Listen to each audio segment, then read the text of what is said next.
تحت کلام اللہ و فوق کلام الخلق، اللہ کے کلام سے نیچے ہے اور مخلوق کے کلام سے اوپر ہے۔ جی یہ وہ کتاب ہے جس کے بارے میں شیعہ لوگوں کا یہ تصور ہے اور یہ ان کا اس کے بارے میں ایک کنسپشن ہے۔ آپ فرماتے ہیں جناب حیدر کرار رضی اللہ تعالیٰ عنہ، یہ نہج البلاغہ صفحہ نمبر 505 ہے اور یہ آپ کا خطبہ نمبر 228 ہے، یہ لکھا ہوا ہے خطبہ نمبر 228۔ آپ فرماتے ہیں للہ بلاد فلان، اللہ فلاں کے شہروں کو برکت عطا کرے۔ کون فلاں؟ نیچے حاشیہ میں لکھا ہوا ہے هو الخلیفۃ الثانی عمر بن الخطاب، اس سے مراد دوسرا خلیفہ عمر بن الخطاب ہے رضی اللہ تعالیٰ عنہ۔ جی اور اس کی شرح میں فیض الاسلام شرح ہے نہج البلاغہ کی، وہاں بھی یہی لکھا ہوا ہے کہ اس سے مراد حضرت عمر فاروق رضی اللہ تعالیٰ عنہ ہے۔ اور نہج البلاغہ کے دیگر شارحین جو کہ شیعہ ہیں انہوں نے بھی بتایا ہے کہ اس سے مراد حضرت عمر فاروق ہیں رضی اللہ تعالیٰ عنہ۔ تو جناب حیدر کرار فرما رہے ہیں للہ بلاد فلان، اللہ فلاں کے شہروں کو برکت دے۔ فقد قوم الاود وداو العمد، انہوں نے کجی کو سیدھا کر دیا۔ حضرت فاروق اعظم نے حیدر کرار فرما رہے ہیں کجی کو سیدھا کر دیا، وداو العمد، اور انہوں نے بیماری کا علاج کر دیا، خلف الفتنہ تھا، فتنہ فرو کر دیا، وہ اقام سنت، اور سنت کو زندہ کر دیا۔ سبحان اللہ، یہ ہے کردار جناب فاروق اعظم رضی اللہ تعالیٰ عنہ کا، جن کے بارے میں یہ شیعہ مولوی اس قدر گندی زبان بول رہا ہے، اتنے برے الفاظ کہہ رہا ہے، اس کو کچھ حیا نہیں ہے، کچھ شرم نہیں ہے، کچھ غیرت نہیں ہے۔ کن کے بارے میں کہہ رہا ہے؟ رسول اکرم صلی اللہ علیہ وسلم کے وہ قریبی ساتھی کہ جن کے اسلام لانے سے دین پر بہار آئی، لوگ کھل کر مسجد حرام میں جا کر نمازیں پڑھنے لگا۔ بھی میں شیعوں کی کتابوں سے دکھاتا ہوں، میں بات لمبی نہیں کرنا چاہتا، میں بات مختصر کرنا چاہتا ہوں۔ تو جناب حیدر کرار رضی اللہ تعالیٰ عنہ مولا مرتضیٰ شیر خدا تاجدار حلا تھا، آپ ارشاد فرما رہے ہیں اور آپ سے زیادہ کوئی سچا نہیں ہے، اور ان کے مقابلے میں جو بات کرے اس سے زیادہ جھوٹا کوئی نہیں ہے، اس سے زیادہ کوئی شیطان نہیں ہے جو کہ ان کی بات کو جھٹلائے۔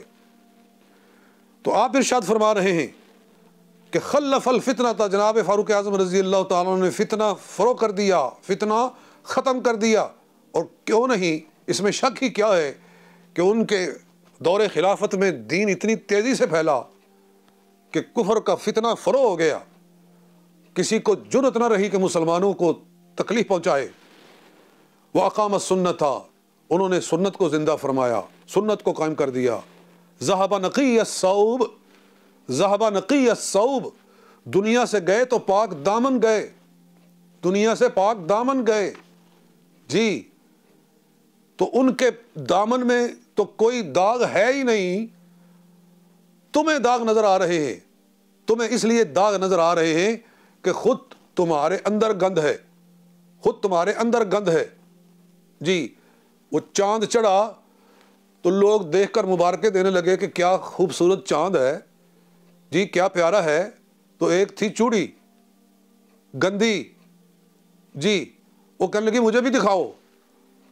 کہا دیکھ، اس کے ہاتھ میں گندگی لگی ہوئی تھی، وہ گند صاف کرنے والی گندی، ہر وقت گندگی میں رہنے، اس کے ہاتھ میں گندگی لگی تو اس نے ہاتھ یہاں رکھا ہوا ہے، تو کہتی ہے سونا تو بڑا ہے پر وہ آ رہی ہے۔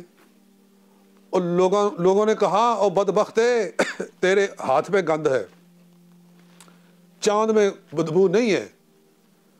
تو جناب فاروق اعظم رضی اللہ تعالی عنہ، ان کی پاک دامنی تو جناب حیدر کرار کی زبان سے سنو اور نہج البلاغہ سے سنو، اور پھر ڈوب مرو، حیا کرو، شرم کرو۔ کس کے بارے میں یہ باتیں کر رہے ہو؟ یا تو نہج البلاغہ سے دستبردار ہو جاؤ کہ یہ سب جھوٹ ہے، اور یا پھر جناب حیدر کرار کا نام لینا چھوڑ دو۔ ان کا نام لے کر روٹیاں بناتے ہو، ان کا نام لے کر پیسے کماتے ہو، تقریریں کر کر کے اپنی جیبیں بھرتے ہو، اگر وہ سچے مخلص ہو، ان کے پیروکار ہو، تو ان کے ارشاد پر عمل کرو اور اپنا ذہن بدلو، اپنے ذہن سے گند نکالو جناب فاروق اعظم رضی اللہ تعالیٰ عنہ کے بارے میں. جی تو آپ فرما رہے ہیں ذہب نقی الثوب، آپ دنیا سے پاک دامن گئے. قلیل العیب، یہ لفظ مجھے لگتا ہے کہ جیسے کسی نے اس کو خراب کیا ہے. اصاب خیرہا، وہ خلافت کے خیر کو انہوں نے پا لیا. ہاں سے مراد یا تو بلاد ہیں پیچھے، اور بلاد سے مراد بھی پھر ان کی خلافت ہے، ان کی حکومت ہے. کہ اصاب خیرہا، انہوں نے خلافت سنبھالی تو خلافت کی خیر کو پا لیا، یعنی خلافت کا حق ادا کر دیا، رسول اکرم علیہ السلام کی جانشینی کا حق ادا کر دیا. کیونکہ آپ کی جگہ پر بیٹھ کر انہوں نے دین کا وہ ڈنکا بجایا کہ ایران فتح ہوا، عراق فتح ہوا، افغانستان فتح ہوا، جی آذربائیجان فتح ہوا، کرما فتح ہوا، جی یہ ترکی فتح ہوا، اور قریباً 40 لاکھ مربع میل کے اوپر جناب فاروق اعظم نے اسلام کا جھنڈا لہرا دیا. تو اس لیے جناب حیدر کرار فرما رہے ہیں اصاب خیرہا، خلافت کی خیر کو پا لیا، وسبق شرہا، اور اس کی شر سے آگے گزر گئے. خلافت کی یعنی حکومت کی شر ان تک نہ پہنچ سکی، کوئی ایسا کام ان سے دور رہا کہ جس کی وجہ سے ان پر سوال اٹھایا جائے، ان پر اعتراض کیا جائے.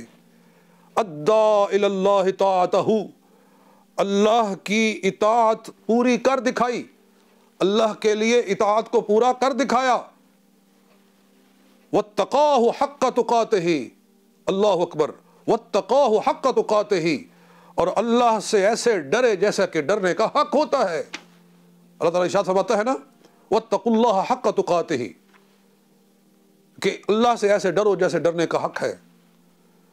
تو کسی کے بارے میں تو ہم نہیں کہہ سکتے کہ فلاں کتنا ڈرتا ہے یا کتنا نہیں ڈرتا ہے، لیکن کیا مقام ہے خلفائے راشدین کا، جناب سیدنا فاروق اعظم رضی اللہ تعالی عنہ کا. دیکھو کہ جناب حیدر کرار رضی اللہ تعالیٰ عنہ ان کے تقوی کی گواہی دے رہے ہیں، ان کی پاک دامنی کی گواہی دے رہے ہیں، اور ان کی احیاء سنت کی گواہی دے رہے ہیں، اور ان کا بیماری کا علاج کر دینا اس کی گواہی دے رہے ہیں. تو میرے خیال میں تو حوالے تو میں کافی چیزیں لے کر آیا ہوں، لیکن یہ ایک بات ہی اتنی بھاری ہے کہ اس کے ہوتے ہوئے تو میرا خیال ہے کسی زبان دراز کو زبان درازی کی جرت نہیں ہونی چاہیے. لیکن جب شرم ختم ہو جائے پھر آدمی جو مرضی کہتا پھرے. جی بے حیا باش ہر چہ خواہی کن، جی اذا لم تستحی فاصنع ما شئت، حیا نہیں ہے تو جو مرضی کر. اور میں یہ بھی کہتا ہوں کہ جس طرح یہ مولوی بول رہا ہے، بکواس کر رہا ہے، اور ان کے کردار پر اتنے غلیظ جملے کس رہا ہے، اگر وہ ایسے تھے معاذ اللہ تو حضرت فاروق اعظم جناب مولا مشکل کشا جناب حیدر کرار رضی اللہ تعالی عنہ نے اپنے بیٹے کا نام عمر کیوں رکھا، اپنی اولاد کا نام عمر کیوں رکھا؟ جی مجھے ذرا اس کا جواب دیں.